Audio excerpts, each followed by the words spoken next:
Bonjour à toutes et tous, bienvenue pour ce séminaire de présentation du quatrième appel à projet dans le cadre de ce dispositif que certains d'entre vous peut-être connaissent déjà, donc la Facilité européenne pour les villes, qui a vocation à accompagner les collectivités territoriales dans le déploiement de leurs projets en matière d'efficacité énergétique, de développement des énergies renouvelables. Avant de vous présenter l'ordre du jour de cette session, je vous inviterai à bien fermer vos micros pour ne pas perturber le son.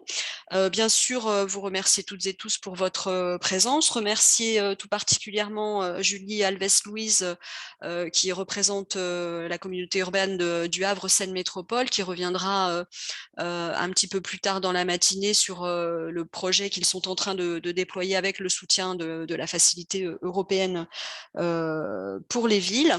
Je vais vous présenter l'ordre du jour. On reviendra donc en introduction sur les grandes lignes de la Facilité européenne pour les villes et le contexte européen dans lequel cette facilité se déploie.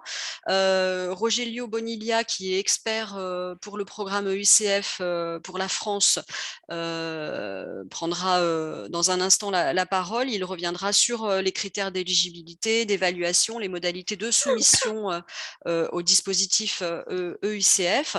Nous aurons donc ensuite le témoignage de Julie Alves-Louise, qui est apprentie ingénieure d'études en énergie renouvelable au service énergie de la communauté urbaine du Havre Seine Métropole, qui donc reviendra sur le projet développé par le Havre Seine Métropole. Ce que je vous propose, c'est que nous ayons deux temps de discussion. Un premier temps à la suite de la présentation de Rogelio Bonilla sur les critères d'éligibilité et d'évaluation du dispositif, et puis un second temps d'échange à la suite de la présentation de Madame Alves-Louise. Je vous propose d'utiliser la fonction chat pour poser vos questions, et puis on reviendra à l'occasion des deux temps d'échange. Rogelio, je te laisse te présenter et puis lancer un petit sondage afin qu'on ait une meilleure Oui, visibilité de qui est avec nous ce matin. oui, merci Sabine. Bonjour tout le monde. Je m'appelle Ronilla, je travaille à Auvergne-Rhône-Alpes Énergie Environnement et je suis là en tant que point de contact national pour IUCF. Vu que c'est le quatrième appel à projet, on voulait savoir combien de personnes sont là pour la première fois. Donc je vais lancer un petit sondage auquel vous pourrez répondre.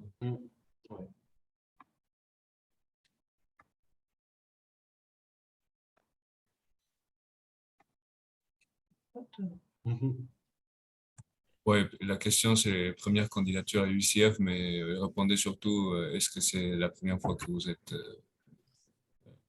un webinaire de lancement ou que vous êtes au courant de UCF?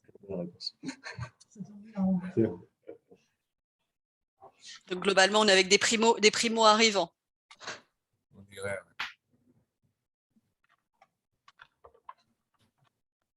OK. Et puis, si vous voulez mettre sur la discussion d'où vous venez, comme ça on a une idée de la représentation dans les territoires. Juste, comme ça tout le monde peut voir. Ou éventuellement sur la fonction renommée, si vous voulez identifier la collectivité pour laquelle la collectivité que vous représentez, comme ça on a une. Ouais, je vais le mettre juste à côté. En revanche, n'hésitez pas à bien fermer vos micros parce qu'on entend certaines interventions. Je pense que sur le plan géographique, c'est assez varié. On avait aussi Ouais. un inscrit de Guyane. Je ne sais pas si il ou elle est connecté, mais. Je vois Chambéry. C'est mes voisins. Bonjour.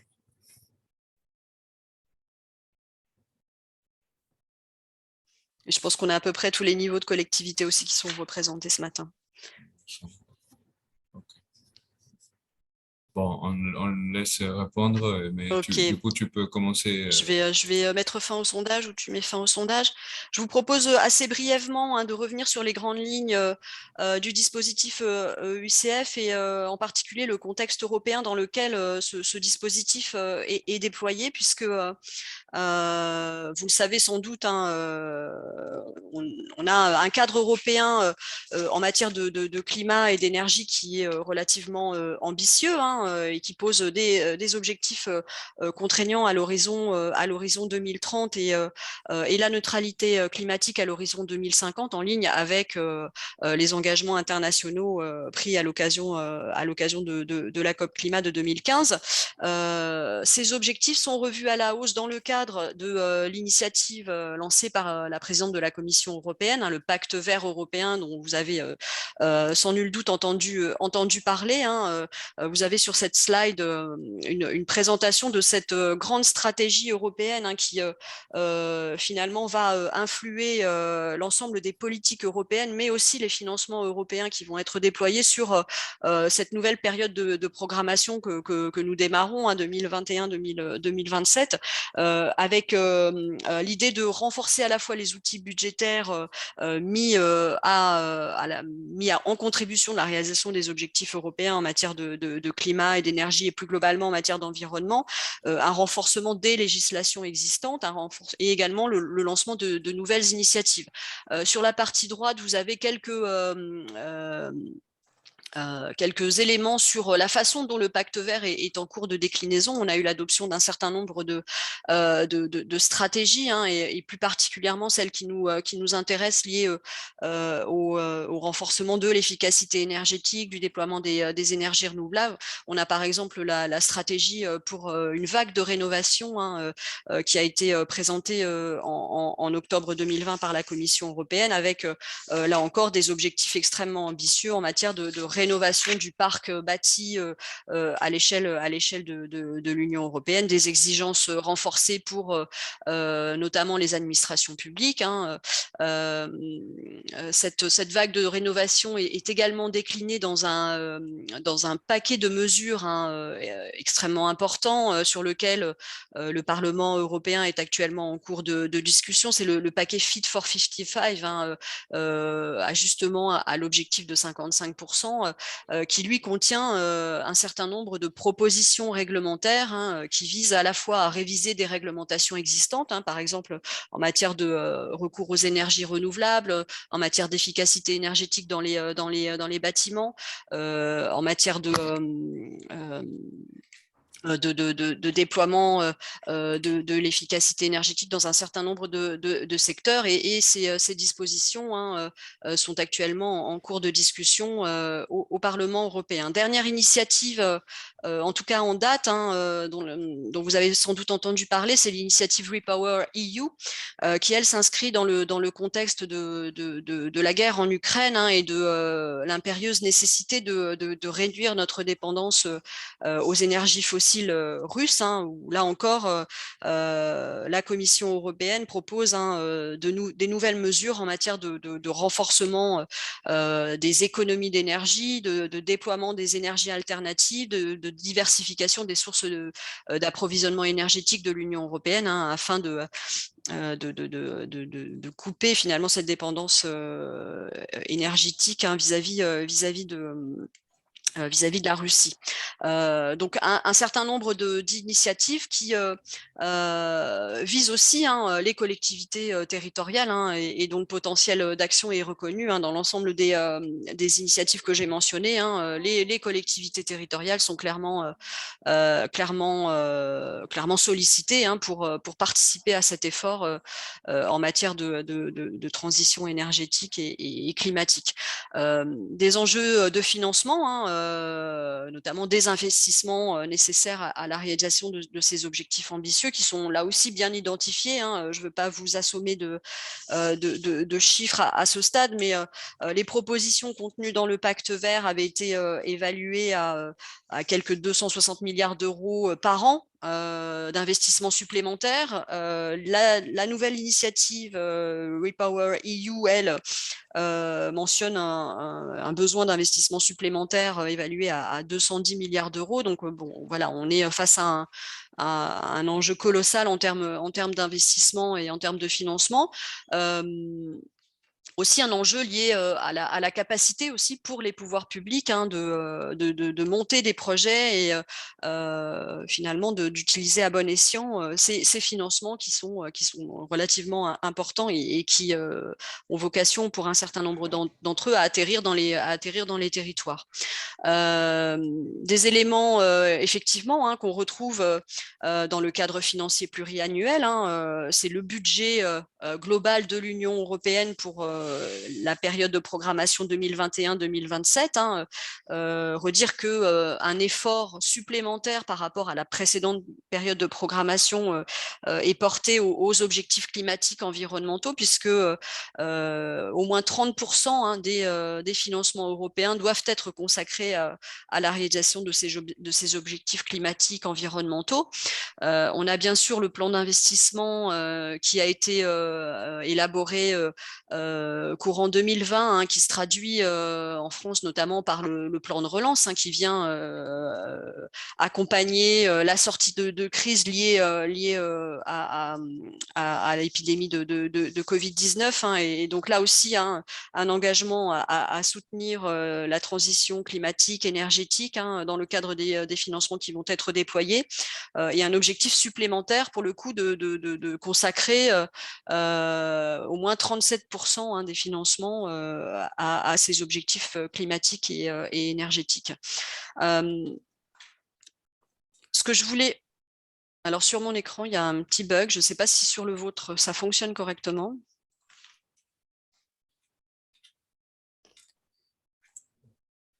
Est-ce que ça On devrait voir quoi? Moi, j'ai mon slide qui sursaute en fait. Donc, pas sur le vôtre. Là, ça s'est calmé. Ouais. Ok, bon, tant mieux pour vous. Simplement aussi vous donner quelques éléments sur où se trouve finalement le dispositif EUCF dans l'environnement des financements européens qui peuvent intéresser les collectivités territoriales pour leurs projets. Vous avez sur la partie plus à gauche la facilité pour la reprise et la résilience, c'est ce que j'évoquais, le fameux plan de relance européen qui est financé à hauteur de 40 milliards d'euros par des fonds européens et un emprunt sur les marchés réalisés par les institutions européennes. Bien sûr, les fonds de cohésion, la politique régionale, c'est le principal financeur des projets d'investissement portés par les collectivités territoriales. On est en phase de démarrage de cette nouvelle programmation avec là encore un objectif spécifique, l'objectif spécifique numéro 2 consacré aux objectifs du pacte vert, une Europe plus verte, sobre en carbone. Les fonds européens dans le cadre de la politique régionale vont être déployés par les conseils régionaux en France dans les mois qui viennent et ça constitue une source importante pour des projets d'investissement. Vous avez au centre le programme de recherche, le programme Horizon Europe qui va plutôt financer des projets liés à la recherche, à l'innovation, à la démonstration de projets innovants. On a dans le cadre du programme Horizon Europe de nouvelles dispositions dans le cadre notamment des missions pour la mission des 100 villes climatiquement neutres qui vont aussi pouvoir compléter la panoplie des financements européens accessibles pour les collectivités territoriales. Le programme LIFE, qui est le programme le plus ancien en matière de financement des projets en matière d'environnement, de climat que vous connaissez sans doute. Et sur la partie la plus à droite du slide, donc les dispositifs qui sont eux plus liés à l'accompagnement au développement et au déploiement des projets, mais à la phase amont de la phase d'investissement. C'est le cas du dispositif ELENA que vous connaissez peut-être, qui est lui mis en œuvre par la Banque européenne d'investissement, qui vise à financer les études techniques, juridiques, la préparation des procédures de mise en concurrence, de la gestion des projets, sur des projets de grande ampleur, hein, en matière d'énergie durable, en matière de transport urbain durable, en matière de résidentiel durable, hein, de rénovation des logements individuels, collectifs, sociaux.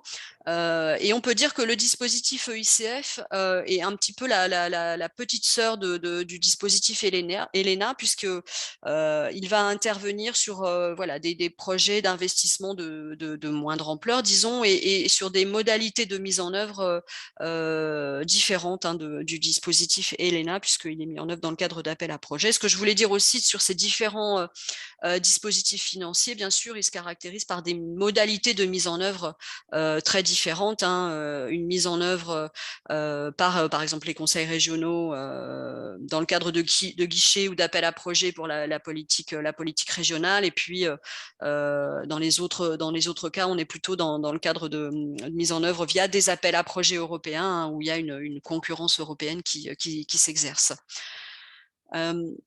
Dans ce cadre, le dispositif EUCF vise à répondre à un certain nombre d'enjeux que j'ai en partie évoqués, hein, des ressources humaines et une capacité technique parfois et souvent limitée, hein, dans les collectivités territoriales, une certaine réticence vis-à-vis des outils financiers et de la recherche de financeurs privés, de partenariats avec des investisseurs privés, un manque d'expérience dans le développement de programmes d'investissement suffisamment ambitieux et importants pour intéresser justement les investisseurs privés, des réticences aussi à investir dans la phase amont des projets, hein, dans toute la partie études de faisabilité, études techniques, etc. Des difficultés aussi, et bien sûr, à faire coïncider le cycle électoral et le cycle d'investissement, hein, qui est effectivement très, très, très différent. Dans ce contexte, EUCF est un dispositif spécifique, hein, qui vise les communes, les intercommunalités, hein. Roger Liot reviendra sur les différents types de collectivités territoriales éligibles, hein, au dispositif EUCF. Il permet d'offrir à la fois une expertise technique, juridique, des moyens d'échange entre pairs et avec les institutions européennes, les acteurs de l'investissement, un soutien financier forfaitaire de 60 000 € qui va permettre, hein, de financer les études, nécessaires à la définition de ce qu'on appelle un concept d'investissement. Là encore, Roger Liot reviendra, hein, sur ce que signifie le concept d'investissement et les attentes liées au concept d'investissement, et donc à enclencher sa mise en œuvre concrète, hein, dans le cadre du financement des projets qui sont identifiés. Le dispositif, comme vous le savez sans doute, est mis en œuvre dans le cadre de 4 appels à projets qui ont été lancés de manière successive, hein. On est aujourd'hui dans le 4e appel à projet EUCF. On y reviendra dans un instant. Les objectifs généraux du dispositif sont de fournir une expertise technique, juridique et financière, de produire à l'issue, hein, des 4 années de mise en œuvre au moins 200 concepts d'investissement à l'échelle de l'Union européenne, de développer la capacité technique, administrative, financière d'au moins 400 agents dans les collectivités territoriales, de faciliter l'accès au financement privé, au financement européen, aux services de conseil, hein, mais à l'ensemble de la panoplie des financements qui peuvent être recherchés pour financer des projets en matière d'énergie durable, d'efficacité énergétique, de transition énergétique, avec aussi un objectif général de pouvoir toucher plus de 10 000 villes, municipalités, intercommunalités à l'échelle de l'Union européenne, afin d'encourager la réplication, hein, des projets qui ont pu être développés. Le dispositif EUCF est financé par le précédent programme en matière de recherche, hein, qui s'appelle Horizon 2020, hein, Il est mis en œuvre par un consortium d'organisations européennes qui rassemble à la fois des collectivités territoriales et des experts en matière de politique énergétique et de financement des projets dans ce domaine. Des organisations dont certaines de vos collectivités sont sans doute membres, c'est le cas de Energy Cities, Climate Alliance, la Fédération européenne des agences régionales de l'énergie, et puis les partenaires, on va dire, experts financiers et techniques qui sont Adelphi et Enviros. Le dispositif, il est mis en œuvre aussi avec l'appui dans chaque État membre d'un expert national, donc assuré par Rogelio Bonilla, qui travaille à l'agence Auvergne-Rhône-Alpes Énergie et Environnement, et qui accompagne les porteurs de projets de la phase amont à la candidature la candidature elle-même et au développement du concept d'investissement. Et puis la FCCRE, pour laquelle je travaille, qui a vocation à promouvoir le dispositif et organiser les réunions d'information telles que celle d'aujourd'hui. Je l'évoquais, les soutiens disponibles dans le cadre de l'accompagnement spécifique pour chacun des États membres, donc un soutien au dépôt des candidatures, un soutien à la formalisation du concept d'investissement, et un soutien, une fois le concept d'investissement validé, à la mise en œuvre opérationnelle de ce concept. Les appels à projets sont mis en œuvre dans le cadre de 3 grandes régions.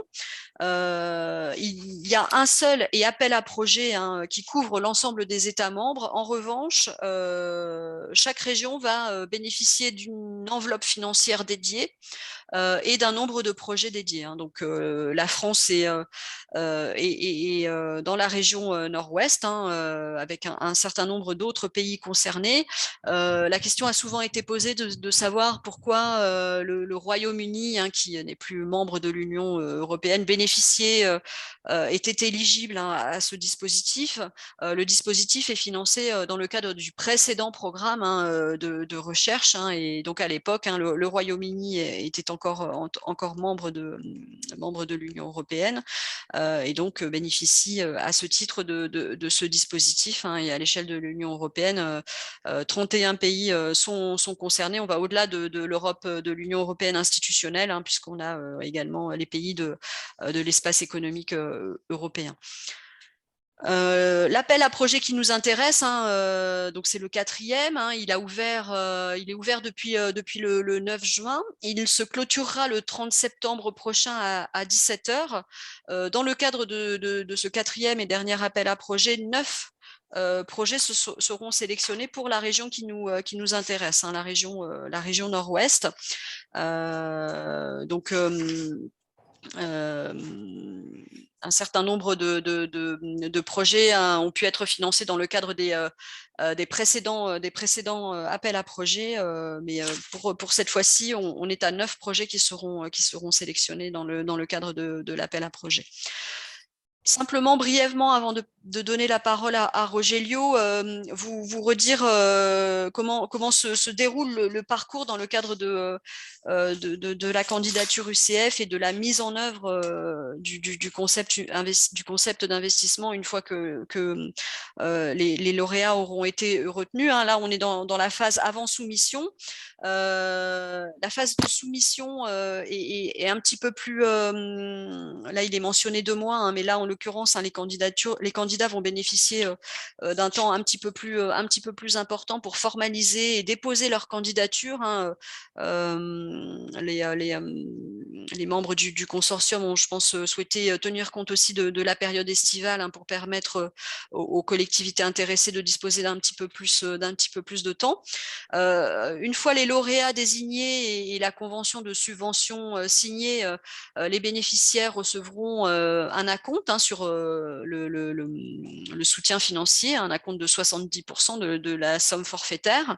Ils pourront, avec cette somme déployée et financer les expertises techniques juridiques nécessaires pour le développement du concept d'investissement, qui devra être finalisé dans une période d'1 an après la signature de la convention de subvention.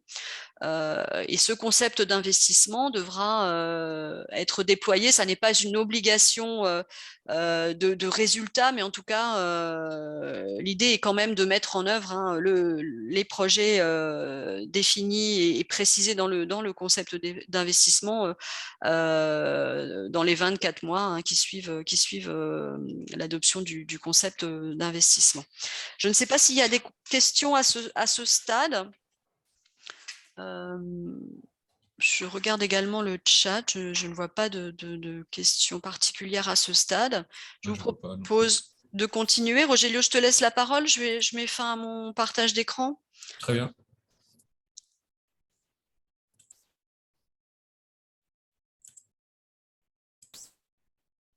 Okay. Vous voyez mon écran? Oui, très bien. Ouais.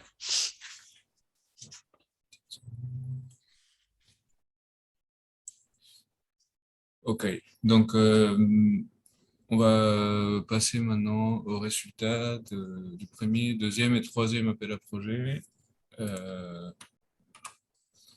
Donc pour le premier appel à projet, on n'a pas eu de projet retenu en France. Il y a eu un changement pour élargir l'éligibilité aux intercommunalités. Donc, c'était quelque chose qui bloquait lors du premier appel à projet. Et on a pu changer ça. Et lors du deuxième appel à projet, on a eu 4 projets retenus grâce partiellement à cette négociation qu'il y a eu par rapport à l'élargissement de l'éligibilité. Je vais rentrer plus en détail de qui est éligible. Pour le troisième appel à projet, il n'a pas eu de changement parce qu'il n'y avait pas de problème d'éligibilité à ce stade-là. On a eu un projet retenu, donc c'est Roanne Agglomération. Pour le deuxième appel à projet, c'était la ville de Lyon, Le Havre, Poitiers et Lille. Donc voilà, comme vous voyez, la représentation est assez générale, mais on est toujours très content que des nouveaux territoires nous approchent. Je vais vous parler un peu plus sur les résultats généraux jusqu'à maintenant. Il y a eu 600 candidatures reçues, dont 24% viennent de notre région. Et de ces 24%, il a eu pour le premier appel à projet 60 candidatures reçues, ensuite 50 et ensuite 40. D'où aussi le nombre de projets qui vont être financés lors de ce quatrième appel à projet, parce que donc le premier appel à projet, c'était un test. Le deuxième et le troisième, c'était un nombre fixe. Et le quatrième, c'est le financement des projets avec le budget restant. Donc, pour répartir ce budget le mieux possible, ils ont pris en considération la politique de cohésion. Donc, bien sûr, donner accès aux territoires qui en ont plus besoin et aussi un facteur de demande. Donc, en prenant ça en compte, ils ont décidé que 9 projets étaient suffisants pour notre région. Et juste pour savoir que dans notre région, on a le taux de succès le plus élevé des 3 régions. Pour la suite, donc ça c'est pour les résultats des appels à projets, les modalités de soumission et critères d'éligibilité et d'évaluation. Donc, pour la procédure générale d'évaluation, vous pouvez vous rendre sur le site de IUCF et répondre au test d'éligibilité. C'est assez court. Et ensuite, vous avez accès à la plateforme qui vous permet de déposer la candidature. La candidature, elle est en anglais, mais c'est très très court, c'est vraiment un formulaire assez simple à répondre. et avec quelques annexes, je rentrerai dans le détail plus tard. Une fois, après 2-3 mois d'évaluation, il y a un accord de subvention à signer et puis le concept d'investissement est lancé. Donc, qui peut bénéficier du soutien des UCF? Donc, ça, c'est les questions dans le test d'éligibilité. Donc, les communes et intercommunalités sont éligibles. Donc, par intercommunalité, on veut dire les communautés de communes, les communautés d'agglomération, les communautés urbaines et les métropoles. Votre collectivité locale ou les groupements sont-ils entièrement situés dans un des 27 États membres? Oui, voilà, c'est assez simple à répondre.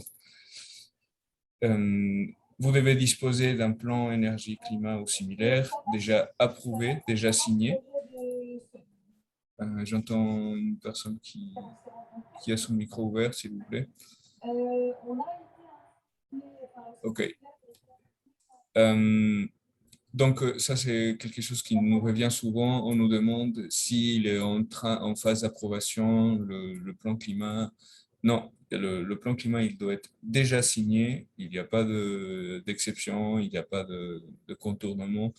La seule autre option, c'est il n'y a pas que le PCAET qui peuvent être représentés. Il y a plusieurs types de plans climat qui peuvent, tant que vous avez des objectifs chiffrés en économie d'énergie ou production d'énergie renouvelable, des horizons 2020, 2030, 2050, ça peut être considéré comme un plan climat. On a toujours à disposition un FAQ, une foire aux questions, sur le site de la FCCRE et aussi d'Aura 2E, pour que vous voyez les détails de tous les types de plans climat qui peuvent être acceptés. Et il vous faut une signature d'un de vos élus dans vos communes et vous engagez à un suivi pour avoir des retours sur le programme IUCF pendant 2 ans.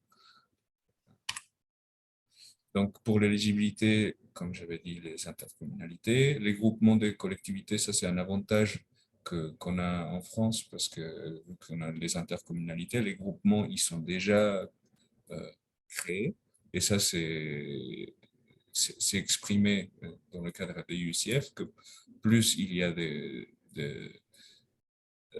groupements de collectivités, plus vous avez des chances d'être retenu. Donc, si vous faites partie d'une intercommunalité, vous êtes déjà gagnant. Il y a aussi les TEPOS et tout autre type de groupements. Comme dit, les groupements, ils doivent avoir un plan climat en commun pour pouvoir déposer. Si vous déposez dans le cadre d'un groupement, mais pas dans le cadre d'une intercommunalité, vous pouvez utiliser le plan climat du chef de file du groupement de communes. Les conseils départementaux et régionaux en France ne sont pas éligibles, mais ils peuvent contribuer à la constitution d'un groupement local, participer à la définition et mise en œuvre du concept d'investissement, promouvoir l'avancement du projet auprès de collectivités territoriales, etc. Il est souhaitable d'indiquer leur implication dans la proposition. Les syndicats intercommunaux en France ne sont pas éligibles, mais ils peuvent contribuer à la candidature d'une commune, d'une intercommunalité, de soutenir une ou plusieurs collectivités locales, les aider à définir leur concept d'investissement, mobiliser des acteurs locaux, réaliser certaines études. Il est souhaitable de l'indiquer dans la proposition, y compris la rémunération éventuelle entre le porteur du projet et la structure concernée. Donc, qu'est-ce qu'il faut pour la soumission de la candidature? Donc, la candidature, comme je vous avais dit, vous pouvez la remplir dans le site des UCF. Elle est assez courte. L'identification du candidat, développement du concept d'investissement. Donc, quel est votre plan ou votre projet à développer? et la mise en œuvre du projet d'investissement. Les annexes, il y a votre plan énergie-climat PCAET ou équivalent avec un résumé en anglais. Le résumé, il y a un modèle pour ça. Tous les modèles de ces annexes sont disponibles également sur le site de UCF. La lettre de soutien au projet par la représentation politique concernée, un formulaire d'autodéclaration par un représentant de la municipalité, autorité locale ou de ses groupements, une feuille de calcul d'économie d'énergie, énergie renouvelable qui est aussi fournie, le modèle est fourni sur le site, et un calcul d'investissement. Quelles informations doivent être fournies lors de la soumission? Ici, il y a un peu plus le détail de tout ce qu'il faut soumettre, mais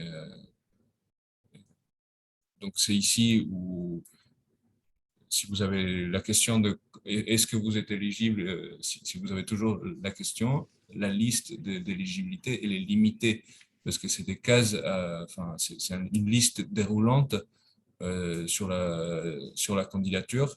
Et du coup, si vous n'êtes pas dans cette liste, l'éligibilité, elle n'est pas là, quoi. Je vais passer plus rapidement. Donc, quelles sont les actions financées par UCF? Donc, la subvention des 60 000 euros, elle ne fait pas partie des investissements. L'objectif est de soutenir les activités requises pour le développement du concept d'investissement. Donc, le concept d'investissement, lui, c'est lui qui va vous aider à trouver les investissements dans le cadre de votre projet.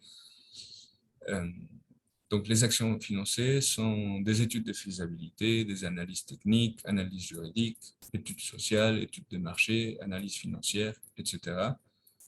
L'affectation de la subvention peut être en interne, ça peut être experts externes, des sous-traitants ou autre type, à savoir qu'il n'y a pas une déclaration de frais, donc il n'y a pas un reporting à faire.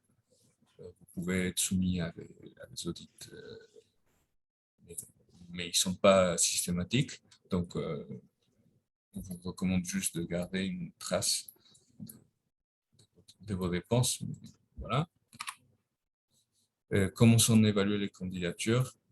Donc, il y a une première étape de vérification des documents fournis. Il y a un certain nombre de projets qui sautent dans l'évaluation parce que si vous ne fournissez pas tous les documents ou les documents dans le format demandé, votre candidature n'est pas acceptée. Veillez aussi à respecter la date limite. Il n'y a rien qu'on peut faire parce que c'est un système en ligne qui n'est pas géré par nous, donc on n'a pas du tout contrôle sur ça. La date limite, l'heure limite, c'est acté. Ensuite, pour l'évaluation des candidatures complètes, sur la base des 5 critères d'évaluation, il y a le montant d'investissement, économie d'énergie, production d'énergie renouvelable, gouvernance, implication des acteurs, alignement avec les objectifs IUCF. Et si j'ai mis économie d'énergie en rouge, c'est parce que ça fait partie d'un des changements de ces derniers appels à projets. Donc, la plupart des projets déposés jusqu'à maintenant se concentrent sur les énergies renouvelables, la production d'énergie renouvelable, qui à la base n'était pas au cœur du dispositif, mais ils ont été ajoutés pour étendre le champ pour les candidatures, mais maintenant on en a eu beaucoup de candidatures sur les énergies renouvelables et on part sur l'objectif initial qui est l'efficacité énergétique. Donc tous les projets doivent se concentrer, leur investissement et leurs objectifs doivent être majoritairement, c'est-à-dire plus de 50% de leur objectif doit être sur les économies d'énergie et pas sur la production d'énergie renouvelable. Euh, à propos de la notation, pour chaque critère, une note de 0 à 5 est attribuée par l'évaluateur. Le seuil de qualité pour chaque critère est de 3, le seuil de qualité est de 3. La médiane des scores génère le résultat final. Mais, bien sûr, à la fin, le résultat il est ajusté parce que si on a trop de candidatures qui ont passé le seuil, forcément, le score des candidatures retenues est ajusté à la concurrence.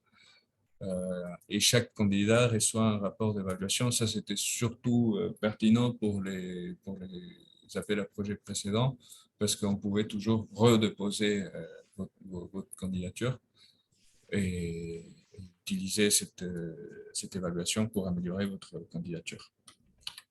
Quels sont les critères d'évaluation? Voici autre chose qui change pour cet appel à projet. C'est quelque chose on s'est mobilisé encore parce qu'on s'est rendu compte que, au moins dans le cadre de la France, il y avait surtout des grandes intercommunalités qui étaient retenues et on a voulu respecter l'objectif initial du dispositif qui est de donner accès aux fonds européens aux plus petites communes.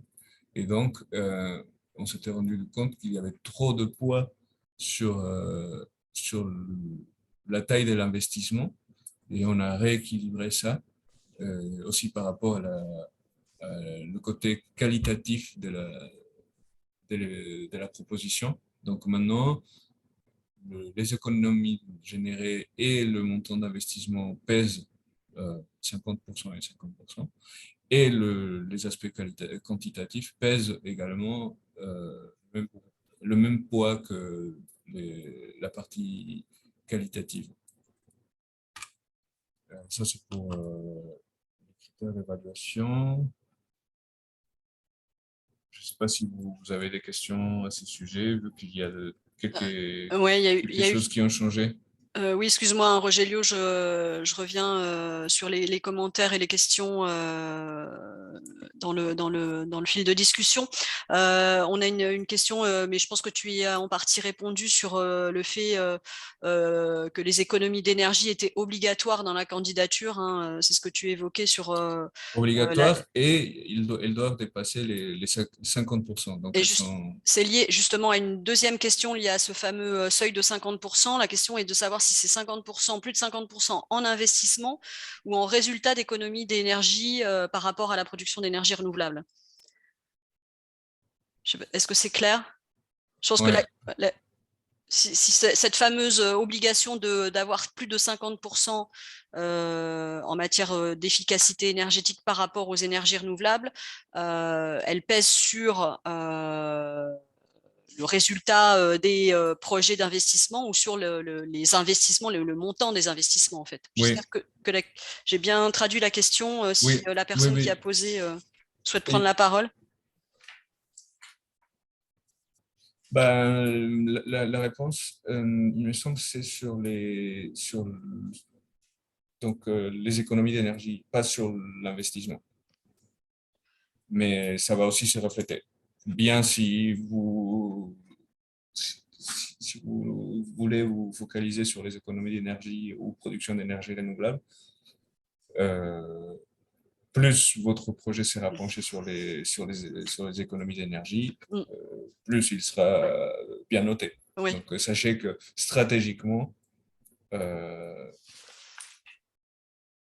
les économies d'énergie sont prioritaires.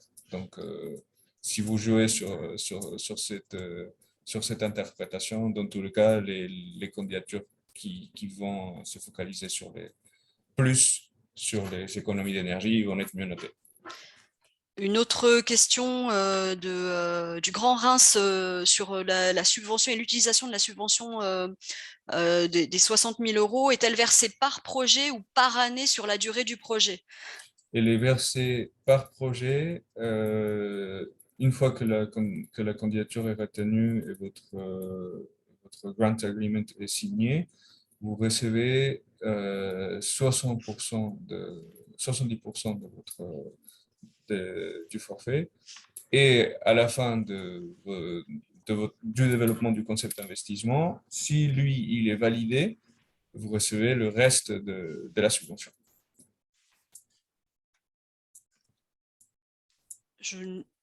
Alors, une autre question, remarque, le financement concerne des études, des équipements, des travaux, de l'ingénierie, des outils numériques, donc sur l'utilisation des 60 000 € en fait. Oui. Enfin, ça concerne pas les investissements. Oui, pas les travaux.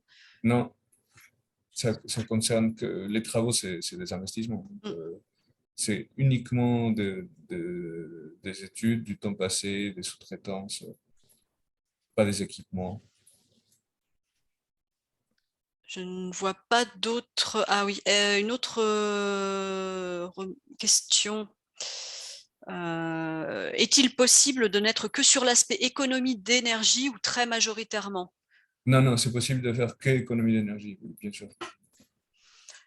Une autre question, si une communauté de communes, une structure administrative qui regroupe 14 communes, assure une mission d'AMOA auprès des communes et des citoyens de ces 14 communes, excusez-moi, la question est un peu longue, et qui permet de faire des économies d'énergie de l'ordre de plusieurs centaines de tonnes par an, l'ingénierie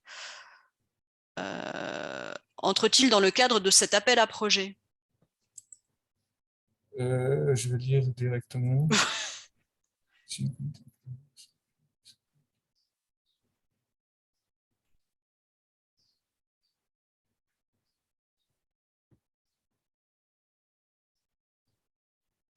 Excusez-moi si je peux juste préciser. Ah oui, bien sûr, oui, ce sera plus ça.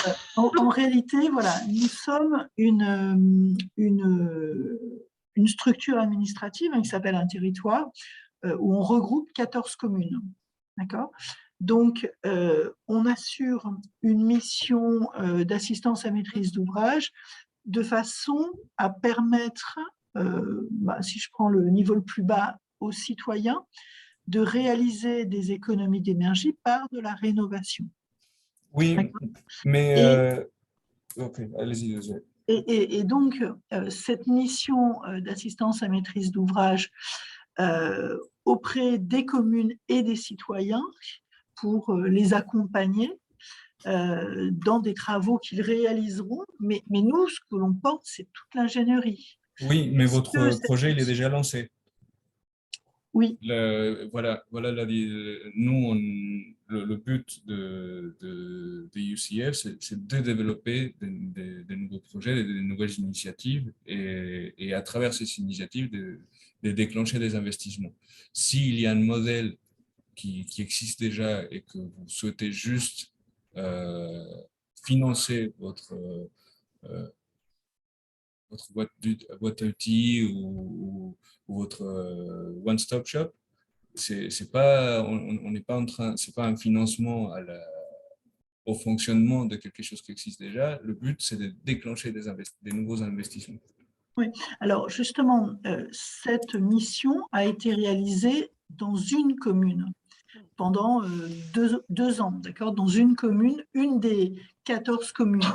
Et là, cette mission d'ingénierie, c'est le déploiement de cette expérimentation d'une commune sur les 14. Donc, la mission existe d'une commune sur elle-même, mais le fait de monter au niveau de cette communauté et de le déployer sur les 14 pour réaliser le même type d'économie, c'est ça la mission que nous proposons de faire rentrer dans cet appel à projet. OK. Oui, ça marcherait. Ça marcherait. D'accord, OK. OK, donc ça veut dire que dans la présentation du projet, il faut qu'on fasse bien la différence entre ce qui fonctionne sur une seule commune et l'ingénierie. Et si cette ingénierie est réalisée par un agent de cette communauté qui gère ces 14 communes, cela rentre bien en ligne de compte ou est-ce que c'est uniquement si c'est un prestataire extérieur? Non, non, non. C'est bien indiqué du temps en interne, des prestataires extérieurs. Oui, les deux types de frais rentrent. D'accord, d'accord. Et dans ces cas-là, le bénéfice est par rapport aux 60 000 euros, ou est-ce que dans cette mission, il y a aussi des outils, hein, des outils de communication, une boîte à outils avec des objets, entre guillemets, est-ce que ça rentre aussi en ligne de compte? Bah, si la subvention peut couvrir l'ingénierie et la boîte à outils, bien sûr. C'est D'accord, juste qu'il faut que vous concentriez vos dépenses sur bah, pour déclencher les investissements souhaités, quoi. d'accord. Et les 60 000 euros, je crois que quelqu'un a posé la question, mais je n'ai pas entendu la réponse. Les 60 000 euros, c'est par an ou Non, pas? ils sont versés une fois, c'est un forfait, mais il y a 70% qui sont versés une fois que votre candidature est retenue. Et ensuite, il y a 30% restants qui sont versés une fois que votre concept d'investissement est validé. D'accord, d'accord. Merci beaucoup.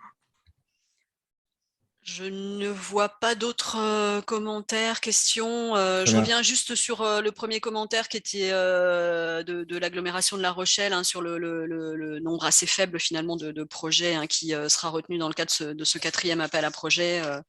Comme tu l'as expliqué, Rogelio.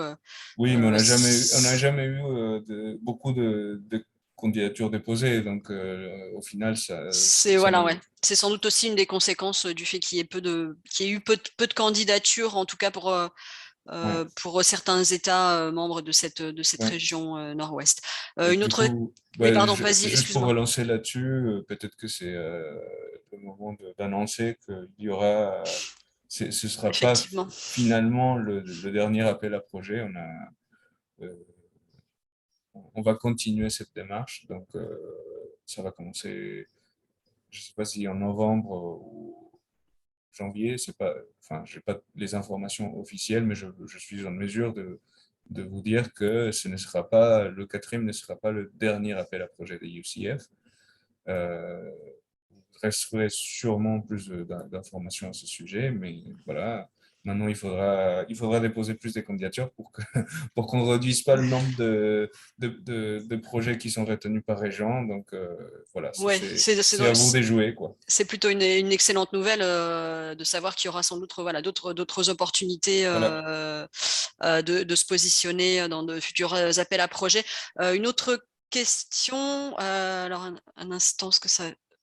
Une question, oui, sur la possibilité d'avoir accès à des exemples de candidatures antérieures en termes de contenu, hein. Donc, on aura bien sûr le témoignage de Julie Alves-Louise, hein, qui présentera donc la candidature qui a été portée par le Havre Seine Métropole et le contenu, les objectifs, hein, de cette candidature et la façon dont le projet va être déployé. J'en fais mention maintenant. On avait organisé une réunion en mars dernier dans la perspective de ce quatrième appel à projet, où là encore, on avait eu les témoignages de deux des précédents lauréats, hein, donc Lille Métropole et Poitiers. Là encore, je vous renverrai le lien vers l'enregistrement où vous pourrez avoir le détail du contenu des projets, hein, pour avoir une idée plus précise de ce qui peut être développé, financé dans le cadre du dispositif EUCF. À savoir que certains de ces projets se concentrent sur la production d'énergie renouvelable et ce ne sera plus d'actualité, quoi. Mais ça reste toujours un bon exemple, surtout pas au niveau des thématiques, mais par rapport à leur expérience de dépôt des candidatures Oui. et démontrer que c'est assez léger comme procédure.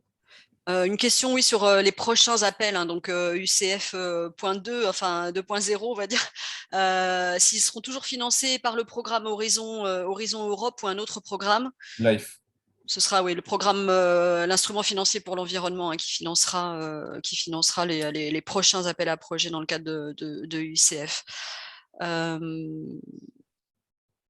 Alors, ah oui, en réponse au fait qu'il y aura sans doute d'autres appels à projets, on peut déposer ça plusieurs fois. C'est bien ça, hein, Oui, après, enfin, ça pas encore été lancé, donc je ne sais pas quel est le nombre de changements qu'il y aura, si la plateforme sera réutilisée. Enfin, tous ces détails-là, vous l'aurez plus tard, mais c'est juste, on va se concentrer juste sur la bonne nouvelle et on va revenir sur Il y notre a- quatrième appel à projet. Il y avait oui, une autre question justement sur le futur appel à projet hein, et sur voilà, le champ concerné. Donc effectivement, je propose qu'on se concentre sur Oui, cet appel à projet. oui, oui. Une autre question, oui, nous avons une délibération pour le PSCAET de réaliser. Faut-il une autre délibération pour participer à l'appel à projet?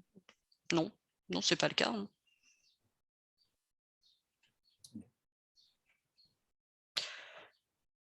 Je te propose, Rogelio, de continuer. Continuez. Oui, très bien. Donc, par rapport à la plateforme informatique, je vais y passer assez rapidement. Donc, vous aurez ces diapos et vous pouvez suivre le lien. Donc, vous rendez sur le site du programme UCF. Vous allez sur Apply, vous avez les étapes de soumission. Donc, on est sur la première étape, promotion des UCF, pré-candidature, maintenant que l'appel à projet a été ouvert. Et ensuite, la phase des candidatures. Euh, un petit rappel, quand vous remplissez la population, remplissez le chiffre en population exacte et pas en milliers. Et faites attention aussi, quand votre candidature est retenue, de bien prévoir à quel moment vous allez signer la convention, parce que il y a pas mal de structures qui sont soumises à des cycles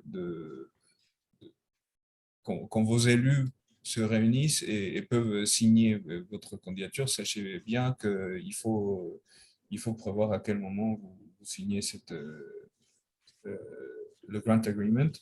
Euh, pour référence, le prochain Grant Agreement devrait se signer entre janvier et février.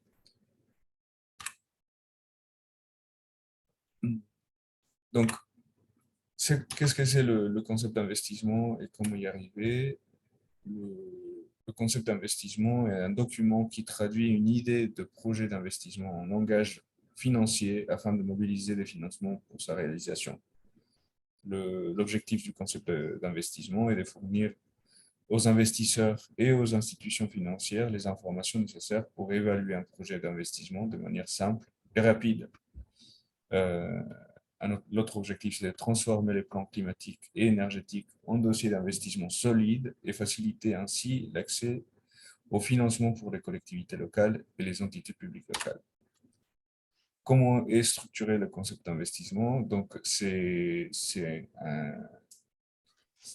la même structure que votre candidature, c'est juste plus développé. Donc, le template, il y a un résumé de l'investissement qui est en anglais, mais c'est la seule partie qui sera en anglais du concept d'investissement. Le reste, c'est en français.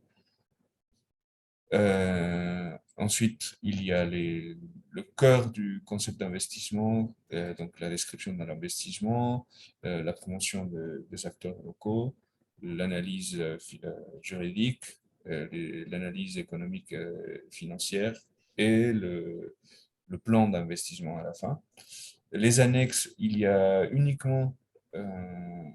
liste des annexes qui peut être attachée au concept d'investissement, mais vous devez juste fournir la lettre de soutien de vos élus pour engager ce concept d'investissement. Et c'est tout, c'est le seul annexe obligatoire. Le reste, ce sont des annexes qui viennent en support de votre concept d'investissement. Comment sont validés les concepts d'investissement? Donc, une fois que vous avez signé votre Grant Agreement, vous avez un an pour déployer votre concept d'investissement et sachez qu'il faut bien se prendre en avance du moment que vous êtes en phase de signature du Grant Agreement, vous devez vous lancer immédiatement parce que sinon, après, vous allez vous retrouver un peu à la ramasse. Donc, prenez ça en compte. Un an se passe très rapidement. Et après cette année, vous avez une évaluation. Il y a deux parties d'évaluation, une plus courte dans laquelle vous pouvez avoir des ajustements et une plus longue où vous avez 20 jours, il me semble, pour retravailler, un mois pour retravailler votre concept d'investissement s'il n'est pas validé.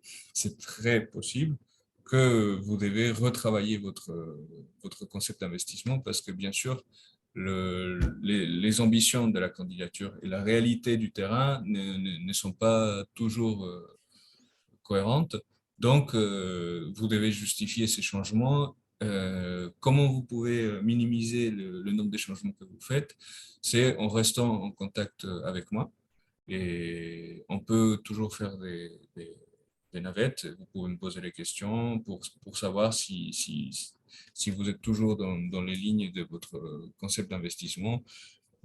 Moi, je peux faire remonter vos questions aux évaluateurs de UCF et s'assurer qu'à la fin, plus vous faites du travail en amont, moins de travail vous avez à faire à la fin.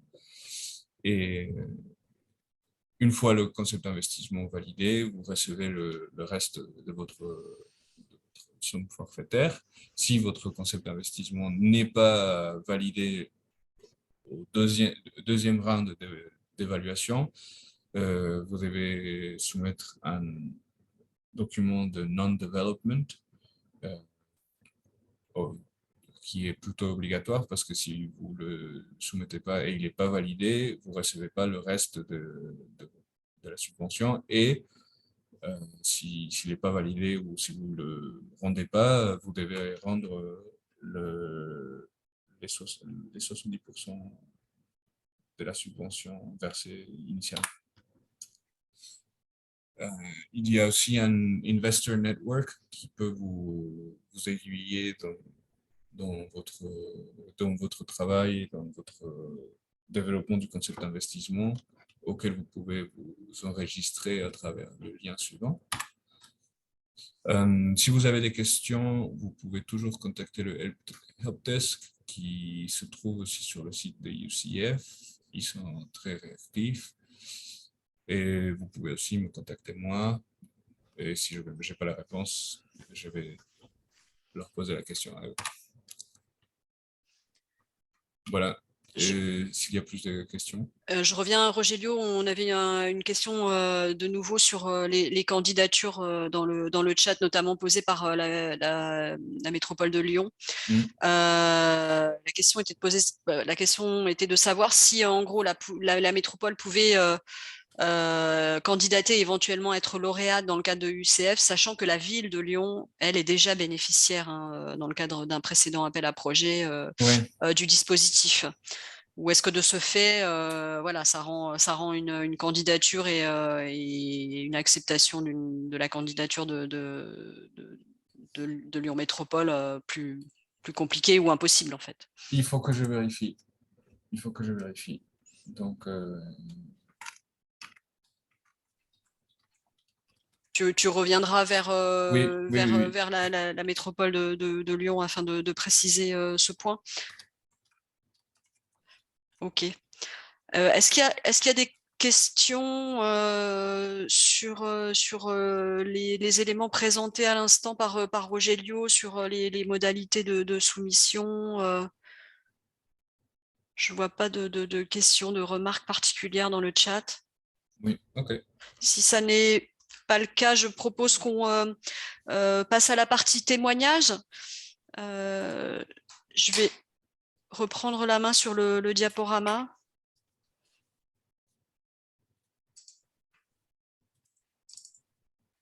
Et remercier une nouvelle fois Julie Alves-Louise, qui est donc apprentie ingénieure d'études en énergie renouvelable au sein du service énergie de la communauté urbaine du Havre Seine Métropole. Alors, il y a un bruit parasite, je ne sais pas d'où ça vient. Veillez à bien fermer vos micros. J'ai vu, il y a une question rapidement qu'on pourrait peut-être éventuellement un rappel du plafond du taux de subvention. Euh, il n'y a pas un taux de subvention, c'est un forfait de 60 000 euros, c'est fixe. Ok. Julie, je vous laisse la parole. Oui, bonjour, merci. Donc d'abord, bonjour à tous. Donc, comme l'a dit Madame Martorell, moi je suis apprentie ingénieure d'études en énergie renouvelable à la communauté urbaine du Havre. Et donc, pour vous situer un peu le contexte, moi j'ai pris un peu le train en marche pour la candidature EUCF. Je n'étais pas là lors du développement, du montage du dossier de la candidature, mais j'ai recueilli les retours de mes collègues qui s'en sont occupés. Donc, moi, j'ai plus participé au montage du dossier en lui-même. Donc, je vais vous présenter un peu comment ça s'est passé pour nous. Je vais vous faire tout d'abord une rapide présentation de notre communauté urbaine. Ensuite, je vais vous expliciter quelles ont été nos motivations à répondre à cet appel à projet. Je vais aussi vous parler du projet avec lequel on a répondu, notre niveau d'avancement. J'aborderai aussi les objectifs à l'échelle de la communauté urbaine à répondre à l'appel à projet européen. J'aborderai aussi les enjeux et je vous ferai un petit retour d'expérience en nous parlant un peu des conseils et des difficultés qu'on a rencontrées pour cet appel à projet. Donc, le Havre-Seine Métropole, c'est un établissement public de coopération intercommunale qui a été créé le 1er janvier 2019 de la fusion donc, de 3 autres PCI qui étaient la communauté d'agglomération havraise, la communauté de communes de Coestuaire et aussi de Criquetot-les-Neval. Et donc, on a une population de 275 000 habitants et à peu près une superficie de 495,80 km². Et donc, on se situe au nord-est de la France et on est un territoire qui est plutôt maritime, fluvial et aussi terrestre. Donc, quelles ont été nos motivations pour répondre à l'appel à projet européen? C'était surtout pour nous l'opportunité de développer l'énergie solaire photovoltaïque parce qu'elle est encore très peu développée sur notre territoire. On n'avait qu'une trentaine d'installations pour une énergie produite de environ de l'ordre d'une dizaine de gigawattheures par an. Ça nous permettait aussi de mettre en avant notre territoire sur la scène européenne et c'était aussi l'opportunité pour la communauté urbaine de porter un projet d'envergure puisque c'est des investissements qui sont du coup conséquents. On peut passer à la diapo suivante. Merci. Donc, quel projet on a proposé? Nous, c'était la massification justement de notre production locale d'énergie photovoltaïque avec, en informant nos acteurs locaux des possibilités de déploiement, notamment par le financement d'un cadastre solaire et d'études de développement pour les informer sur les capacités disponibles, notamment au niveau des surfaces de terrain, comme les friches, par exemple, qui ne pourraient pas être valorisées d'une autre façon. On pensait aussi faire de l'agrophotovoltaïsme et également équiper quelques bâtiments, même si les contraintes techniques sur les bâtiments, elles sont plus importantes. Donc, on se concentre surtout sur les surfaces disponibles au niveau de la communauté urbaine. On peut passer à la diapo suivante. Merci. Donc, où nous en sommes, nous, dans le parcours de EUCF? Donc, on a déposé notre candidature le 31 mai 2021. On a reçu la réponse, la validation, le 31 août. Ensuite, il y a eu la préparation du dossier de subvention qui a été signé le 19 octobre 2021. Et à partir de cette date, on avait 1 an pour développer le concept d'investissement. Donc, c'est l'étape qu'on est en train de faire. Et donc, on doit rendre notre dossier pour le 19 octobre 2022. Et ensuite, il y aura la prochaine étape de mise en application du concept d'investissement. Alors, les objectifs, donc je vous ai fait un rapide rappel pour l'Europe, pour contextualiser un peu par rapport aux objectifs de l'Europe et de la collectivité.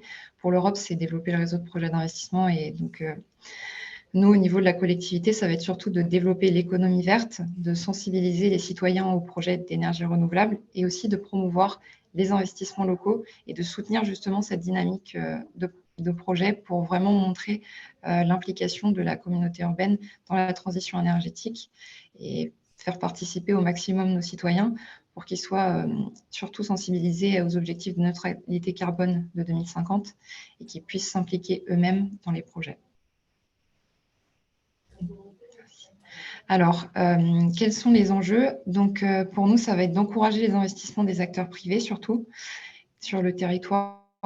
On souhaiterait que ce soit eux qui mettent en place les investissements, plus que la communauté urbaine.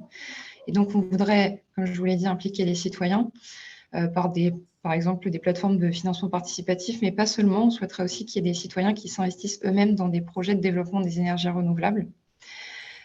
Aussi, évidemment, réduire les émissions de gaz à effet de serre parce qu'on va produire de l'électricité verte.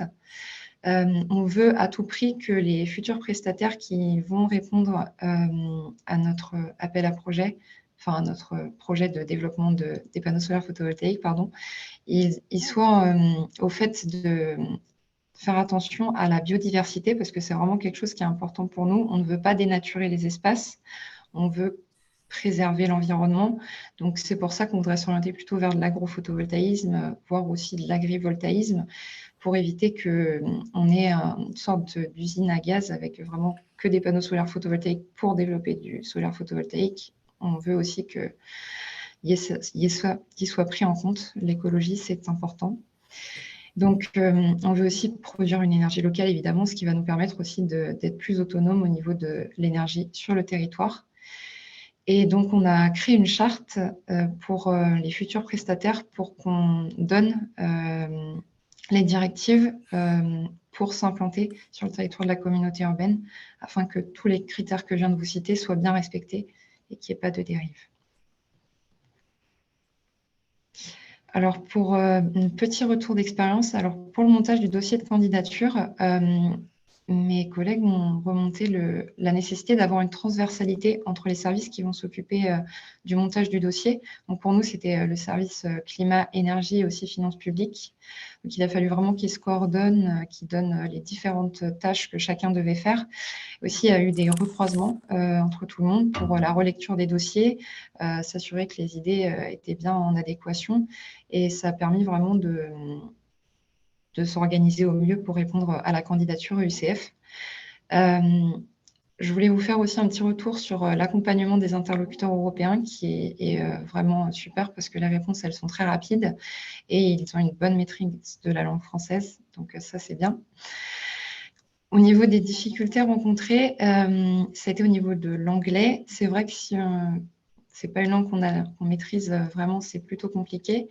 Mais nous, on a eu un partenaire qui travaille au bureau de Bruxelles qui a pu faire la rédaction en anglais. Il avait l'habitude aussi de répondre à des projets européens. Du coup, c'était plus facile. Après, la partie en anglais, elle reste assez succincte. Donc, il n'y a pas vraiment de souci. On peut facilement résoudre le problème, on va dire. Ce qui a été compliqué aussi, c'était de comprendre en amont le fonctionnement du concept d'investissement parce que c'est quelque chose qu'on n'a pas l'habitude d'utiliser en France. Donc, il a fallu un peu s'adapter aux idées. Qu'est-ce qu'on demande derrière ça? Sur quoi ça va aboutir? Donc, il y a eu un petit travail là-dessus. Par contre, nous, on aurait aimé qu'il y ait un petit peu plus de partage entre les lauréats pour savoir un petit peu où chacun en est et avoir un petit peu les retours pour voir où aussi nous situer aussi nous par rapport aux autres et voir si on est bien dans l'avancement. Du coup, nos conseils pour le montage du dossier, ce serait d'avoir une organisation adaptée, évidemment, d'être convaincu de son projet et de l'intérêt qu'il a pour le territoire. Avoir une feuille de route prédéfinie, c'est très important aussi parce que l'échéance, elle est assez courte. On a 1 an pour développer le concept et donc il faut vraiment bien savoir ce qu'on va faire dans notre projet avant de se lancer.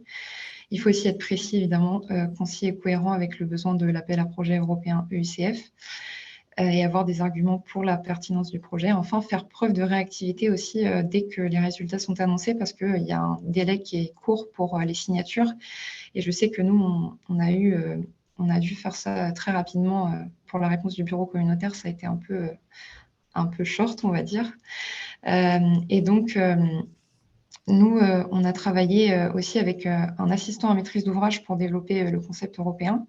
On a de la chance parce que c'était dans le marché de notre plan climat et énergie territoriale et de notre schéma directeur des énergies. Du coup, ça a été plus simple pour nous de l'intégrer. Et c'est vrai qu'il faut penser au fait, si vous allez engager un prestataire extérieur, est-ce qu'il y a un marché ouvert pour ça ou le préparer en amont si besoin, parce que sinon, ça sera assez court pour le faire. Du coup, pour conclure, je voulais vous rappeler que le dossier il est très simple à rédiger, hein. Franchement, c'est très court. Nous, ça nous a pris environ 2-3 jours par service à peu près pour le rédiger. Donc, c'est très rapide et très simple parce que tout est cadré, le dossier il est très clair. Tout ce qu'il y a à mettre à l'intérieur, c'est rappelé dans les questions. Donc, vraiment, il n'y a pas de souci à se faire à ce niveau-là. Et ça nous permet aussi d'avoir une visibilité de nos actions pour la transition énergétique sur la scène européenne. Et ça, je pense aussi que c'est une très bonne opportunité pour nous de se mettre en avant. Et donc, voilà, je vous remercie pour votre attention. Est-ce que vous avez des questions? Merci beaucoup, Julie. Je suis en train de regarder le chat. Manifestement pas à ce stade. Si, une question. Comment avez-vous évalué la production d'énergie renouvelable? Par l'intermédiaire de notre assistant en maîtrise d'ouvrage, on a dans notre diagnostic de plan climat-énergie territorial et de schéma directeur des énergies, on a une estimation de la production d'énergie renouvelable. Donc, je sais que sur le non bâti, c'est autour des 200 gigawattheures. Sur le bâti, c'est un peu moins. C'est par cet intermédiaire-là qu'on a pu faire estimer la production. Une autre question via le chat. Est-ce que vous auriez développé ce projet sans le forfait de UCF?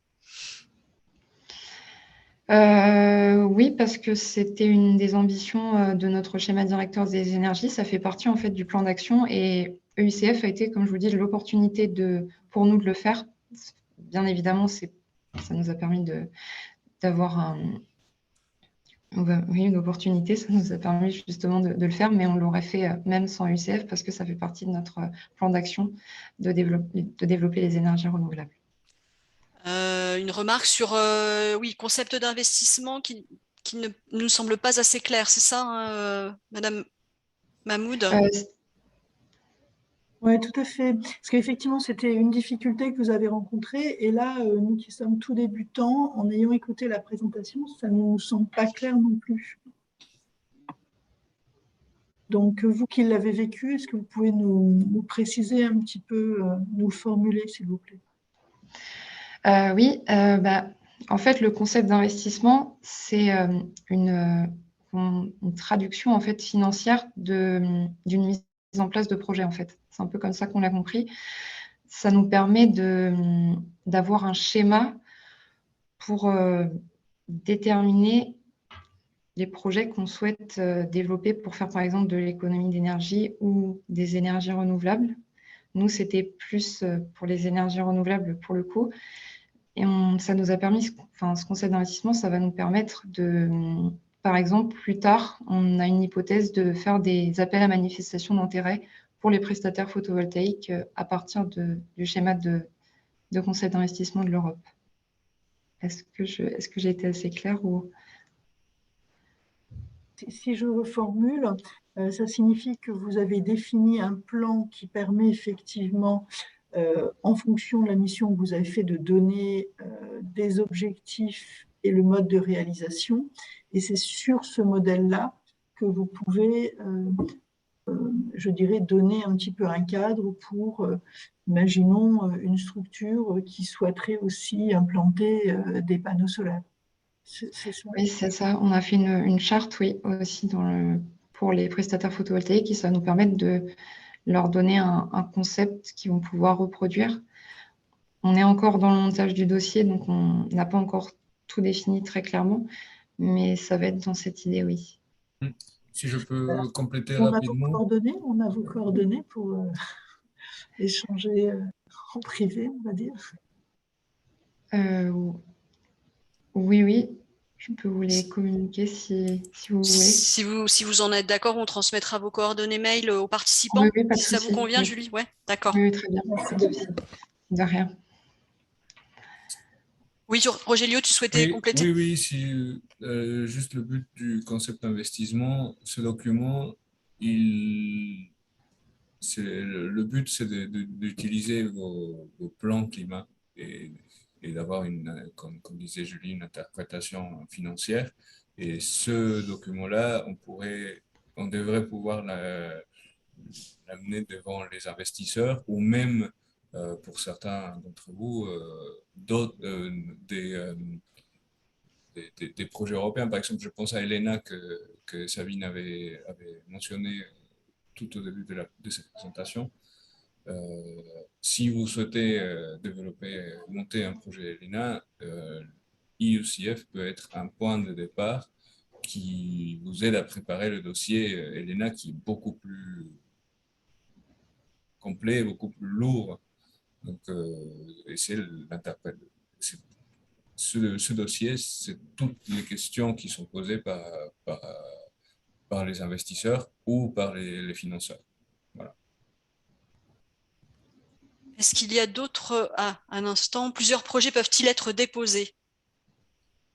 Alors ça, c'est peut-être une question plus pour toi, Rogelio. Oui, ben, vous pouvez déposer un projet, 2 fiches spécialité. Par exemple, si je prends l'exemple de ce que vous venez de dire, au niveau du PCAET qui a été validé sur notre territoire, on a une quinzaine de fiches. Sur ces quinzaines de fiches, le projet que je vous ai présenté tout à l'heure, c'est une des fiches, mais on a sans doute une deuxième fiche qui pourrait Oui, remplir. non, vous pouvez déposer qu'un projet à la fois. Okay, c'était bien tenté. Est-ce qu'il y a d'autres questions à formuler auprès de Julie Alves-Louise? Peut-être vous redire, hein, comme je l'évoquais tout à l'heure, hein, on vous transmettra le lien aussi vers l'enregistrement de la précédente réunion qu'on avait organisée en mars dernier, hein, où on a les témoignages de Lille Métropole qui a présenté leur projet lié à EUCF, hein, qui visait à déployer une solution de rénovation pour leur maison type 1930 en fait, hein, où la représentante de Lille Métropole évoquait les enjeux liés à ces maisons en termes voilà, de rénovation énergétique, hein, et donc leur idée est de déployer un service et un accompagnement pour permettre la rénovation énergétique de ces maisons à l'échelle de la métropole lilloise. On avait également le témoignage du représentant de l'agglomération de Poitiers. C'est la ville ou l'agglomération? Je ne me souviens plus, Rogelio, si c'était l'agglo ou la ville qui portait la candidature, où là encore c'était du déploiement de solaire photovoltaïque en autoconsommation au bénéfice de la population, hein. Donc vous aurez en tout cas ces deux témoignages de collectivités territoriales françaises. Peut-être aussi, Rogelio, je propose qu'on envoie le lien qui renvoie vers une présentation assez succincte finalement des projets retenus dans les différentes régions, hein, concernées par EUCF, hein.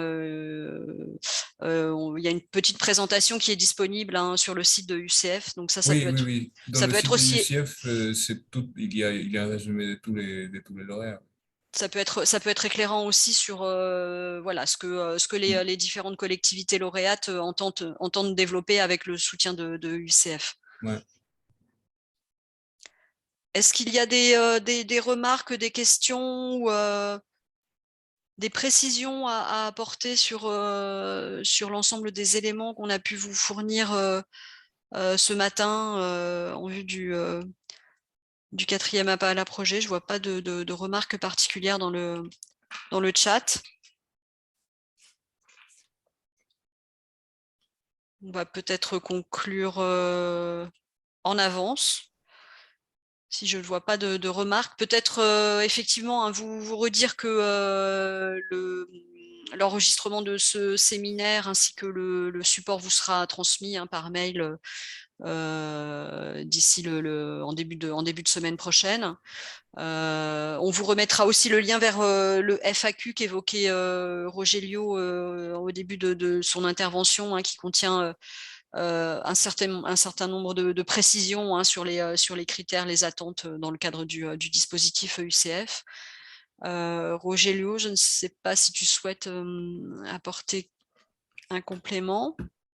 Non, bah juste, n'hésitez pas à me contacter.